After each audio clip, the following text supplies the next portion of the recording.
Bonjour, frères et sœurs. Hey, si je vous pose la question, à quoi ça ressemble d'être membre d'une Église? Bien, peut-être qu'une réponse qu'on pourrait entendre, c'est ben, la première chose que c'est que d'être membre, c'est que tu peux voter. Tu peux voter lors des réunions de l'Assemblée. Mais vous savez, cette réponse-là nous vient plus du gouvernement qui veut que les organismes comme notre Église aient des membres qui votent. Euh, mais plus que de la Bible. Hein. La Bible nous parle de l'Église de façon beaucoup plus riche que l'idée d'une assemblée de voteurs. Et donc, c'est ce qu'on regarde ensemble lorsqu'on lit le livre Être membre d'une Église locale. Au chapitre 4, on se demande à quoi ressemble une Église et ses membres. Et c'est ce qu'on voit dans la Bible, que l'Église ressemble à un corps vivant, un troupeau de brebis et toutes sortes de choses. On va les regarder dans les prochaines minutes un petit peu ensemble. Vous savez, si on appartient à un corps vivant et que moi je suis, je sais pas moi, une prostate, et que toi tu es un foie, ben peut-être que tu contribues la foi au corps et que moi je contribue, peu importe, au corps, vous savez. Et chaque chose qu'on contribue à ce corps-là est importante et utile. Et elle est différente aussi. Et on doit laisser de la place à tous ces autres organes-là. Et le corps en a besoin pour être vraiment fonctionnel et fonctionner de toutes les façons dont il a besoin de pouvoir fonctionner. Et donc ça, c'est une des façons de voir l'Église et de voir comment est-ce que d'être membre de l'Église implique le fait qu'on veut servir selon les dons que Dieu nous a donnés. Amen. Une autre façon, troupeau de brebis. Vous savez, si on est un troupeau de brebis, on a besoin d'un pasteur qui va paître le troupeau, qui va le nourrir et le protéger aussi des prédateurs. Et si on est des brebis qui ont tendance à s'éloigner, le pasteur va venir nous chercher avant qu'un prédateur nous attrape. Et donc, c'est tellement important pour nous en tant qu'Église de s'encourager à demeurer sous les bonnes gardes de notre souverain pasteur.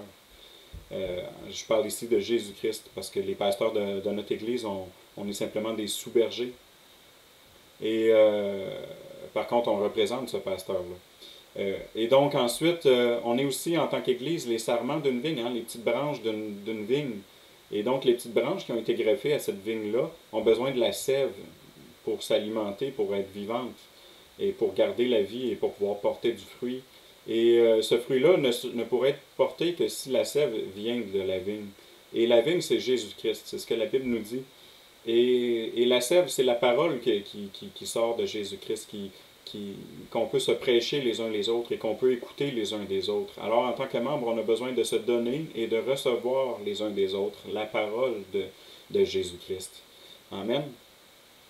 Une autre chose qu'on fait en tant qu'Église, on travaille en tant qu'épouse de Jésus-Christ à notre alliance avec Jésus-Christ. Et donc, on veut respecter notre alliance, on veut tout faire pour entrer en alliance avec Jésus-Christ, mais en fait, c'est déjà fait. Et donc, maintenir cette alliance-là de façon honorable et digne et pure. Et en tant que temple, eh bien, on veut demeurer saint pour que la présence de Dieu ne soit pas attristée par nos comportements et nos habitudes de vie, mais qu'au contraire, nos habitudes de vie reflètent dignement c'est quoi qu'être un enfant de Dieu. Et, euh, et aussi, on veut représenter Dieu en tant que temple. On veut que les gens puissent venir voir l'amour que nous avons les uns pour les autres en tant que disciples de Jésus-Christ.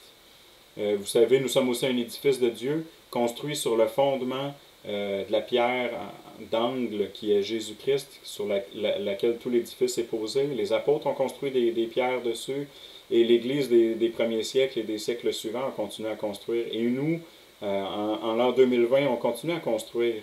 Et les pierres qu'on pose sur cet édifice-là sont-elles de bons matériaux?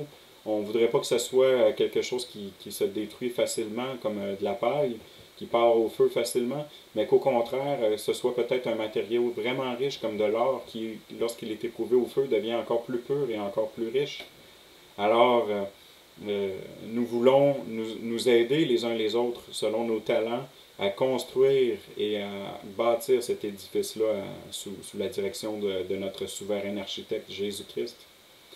Et Nous sommes aussi la famille et le peuple de Dieu. Nous avons comme Père bien-aimant ou comme Roi bien-aimant Jésus-Christ et notre Dieu, notre Père.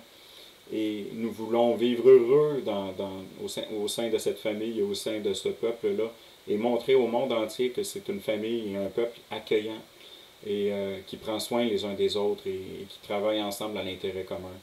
Nous avons tous aussi une histoire commune d'avoir été sauvés des liens de la mort imminente et du péché qui dominait sur nous et d'en avoir été délivrés. Et cette histoire-là, on en témoigne lorsqu'on se repent, lorsqu'on se convertit. On en témoigne souvent lors de notre baptême et de temps en temps entre nous. Et on célèbre ensemble ces choses-là.